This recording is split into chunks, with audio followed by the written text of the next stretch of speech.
Yes. We are the ecological team. Me with Francesco, Jorge and Arsenio made this presentation for make an ecological assessment of mangrove in the Inhaca Island and Machangulo peninsula. Okay. In this map, we can see where these areas are located. In the northern part of the island, there is Sangala, then we have Saco, and then we have Machangulo. These areas are very important because they provide a lot of service for the local community. In the table that we have here, we can see that the most use are about the tannin extraction, the onion extraction, and most of all is about the fishery resource. We can say that they use a lot the crabs, the shrimp, the fish. In the table that we have up, we can see the main mangrove species used in the community in Maputo Bay. We can say, for example, that Avicennia marina is very useful for the firewood, for the wood, for the pools. Then we have Saco and Sangala that is also useful for the firewood, for the pools, and also for the construction part. Then we have Rhizophyra mucronata that is useful also for the tree fellings. So this showed that the goal of our project is to conserve and restore the part of one of this area, but also to support local people in terms of ecological service that this area provides. Here we have the composition of the species. The composition is very similar in these three areas and is the typical that we have in the zonation here. So we have, for example, Rhizophyra mucronata, Avicennia marina, Buggeria junioriza, Zeria racemosa, and Ceriopstagal. Here we can start to show our data. Here we have the distribution of the DBH and the number of individuals. Oh, sorry for the answer. Okay, do you see? Yes, okay. yes, I'm fine. Okay. Here we have the distribution here we have the DBH and then the number of individuals in Saco and in Sangala. The situation is similar, but is not equal. We can say that there is a predominance of smaller trees. We have adult tree all in Saco. In each site, we can see the J curve. The J curve is a theoric curve that shows the healthy status of the forest. So this also with other data can support the conservation status of the forest, can define the conservation status of the forest. So we use this graph for saying that Saco and Sangala are in a good situation because we have a lot of geometric clusters that are present. In Saco we have also the bigger tree, so this shows that this forest is more stable in the time. Here we can talk about the regeneration clusters that are very important because the regeneration means the capacity to produce seed. So it's very important for understand if the forest will be sustainable in the long term. So here we have the juvenile density in the study forest. Also here we have a theoric proportional that we hope that we can see because we need to have 6, 3, 1. This is the proportion that means that we can have a sustainable in the long term.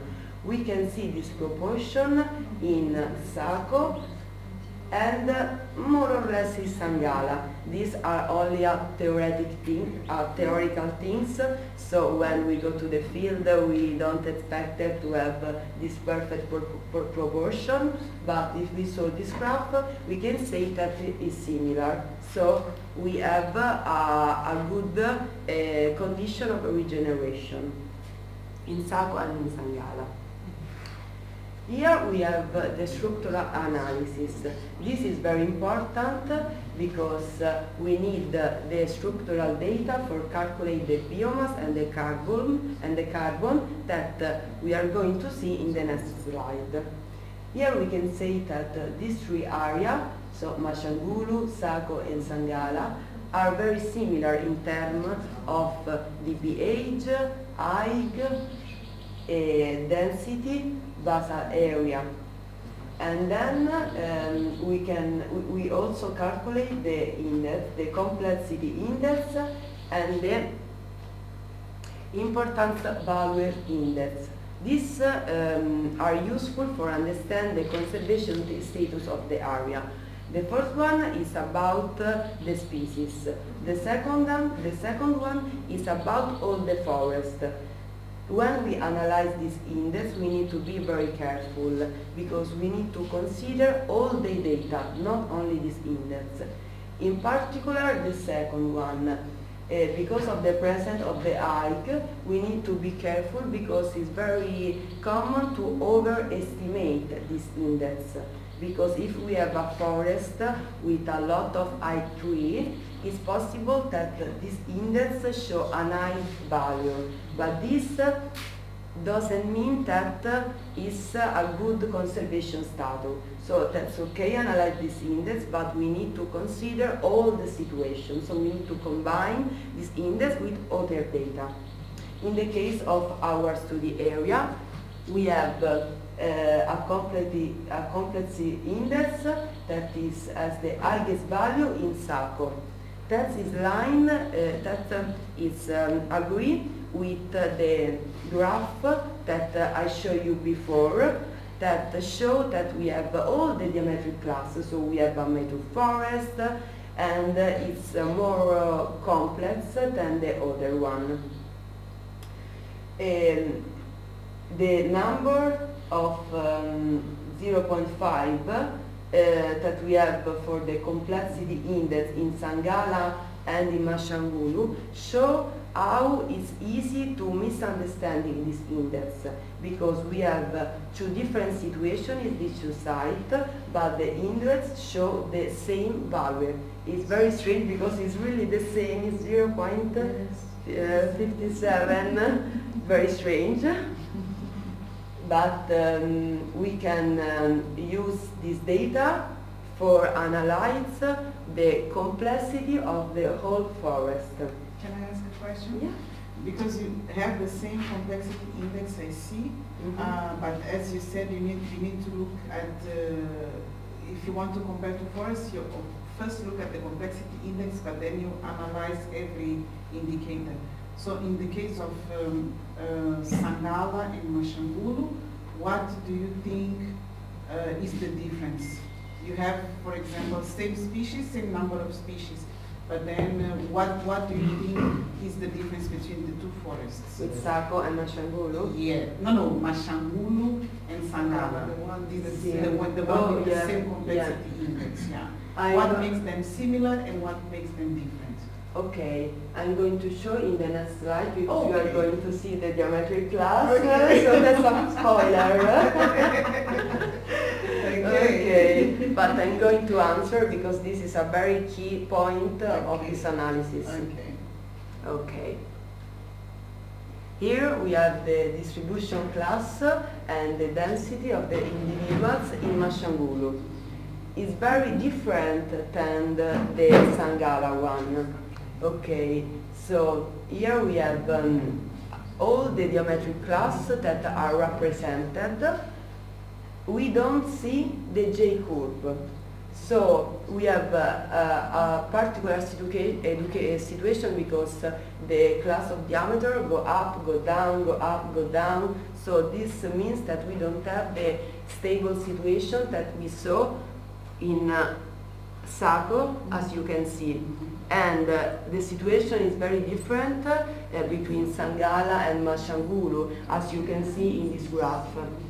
Okay, so also if the value of the index is similar, if we saw this graph, we can confirm that we have a very, very different situation, because here we don't have individuals that are very, very big. Okay. So the highest diametric class is 25 here, is no, 35, yeah, and in Machangulo we have is a different unit of measure because they are two different paper, Yes, but you can see, yeah. yeah, Okay. okay. Is that your answer? Yes. Okay. Here, in the other part of the slide, we can see the ipsometric curve. That show we can compare with the other graph, and we can only say that the forest has a lot of individuals. Sorry, here we can see a pattern that is very aggregate, and we have a lot of individuals with a low diameter and a low height. Also, if we have some individuals that are bigger. So this is only the ipsometric curve that don't need to be more discussed. It's only a theory thing. Okay. Now we have the interesting part of our study, because the goal of our study was understand how to conserve this area. First of all, we need to understand which area we need to preserve. So we use this graph for define these things. Here we have the quality of the stump, and then we have the regeneration class. The quality of the stump, when you see Matuitwini, it's referred to Machangulo. So if you see Matuitwini, it's the same situation of Machangulo. And so here we can say that in Machangulo we have a lot of intact tree. We have also a part of logging because we have the stump tree. And then we have the natural depth. We try to understand why we have this natural depth, and this is the reason because we need to preserve this area, because it's a natural phenomenon that we need to control, we need to preserve this area, we need to understand how, okay? So we had a brainstorming, we talk a lot, and we try to make some hypotheses. We study the condition of the area. We know that there are these two kinds of inundation classes as all spring tide and high spring tide. And the area in Machangulo has a lot of soil erosion. So that's a natural phenomenon that we can control. It's natural, it's okay, but we need to understand how support this area, because we need to not to stop this natural death, but we need to plant for support the restoration project in Machangulo. So this graph, I think, is very important for understand, because we need to conserve this area. In the other part of the slide, we can see the regeneration class. And we have a problem here, because as I told you before, when we talk about regeneration, we should have this rapport, this proportion. So 6:3:1 about the first, the second, and the third class of the regeneration. This means sustainable in the long term. So we need to have this, more or less, okay? And in this forest, we don't have it. That's a big problem because of the food regeneration of the tree, because we have a few individuals of the first regeneration class. So that means that this year the plant was able to produce seed. We don't have the second class of regeneration. So this means that the last year the plant wasn't able to produce seed. And then we have a lot of individuals of the third class. This is probably because these plants are probably from 3 years ago. But we are not sure that these plants are going to survive. So we need to monitor in this area, and we need to be sure that there are going to be a natural regeneration, because of is the only way for conserve this area and continue to have this mangrove area. Oh, okay. No? Okay. Then we have another part. So we finish the structural analysis and of the forest, and we use the data that we measure for calculate the amount of above ground biomass, and then to convert this in carbon. This is very important in terms of the policy of conservation, and is our link to the project of our colleagues. Okay, so how we can measure above ground biomass? This is very important. We can use this allometric formula that the Professor Cecilia gave us. Here we can see coefficient value and an exponent value as 0.251 and 2.46. These values are calculated from destructive method in forest, and they depend on the size, the species, and in this case they are specific for estimate the above ground biomass in the mangrove of Maputo Bay. So these two variables in the formula are numbers that we can see in the literature. Then we have rho, that is the basal density of the wood. Is species specific, but in this case we use 0.9 as an average. Because we do this? We do this because this is the basal density of Avicennia marina. That is the most representative of the area. So we can say that more or less this is going to be the mean density basal area. Okay? So this is the formula. What we need to do? We need to go to the field and take the dBH. Then we need to have the hectare of the area. We need to use the dBH for estimate the above ground biomass with this formula. Then we need to know the surface of the area, and we need to know the mean density of the individuals in the area. And then we need to convert the above ground biomass for hectare in carbon. And for do these things, we need only to use a conversion factor that is 0.5. So this can be chaotic. I think it's better if I do a small summary of this formula, because maybe it's too much. But first of all, we need to take the dBH. Then we need to calculate the above ground biomass using the dBH.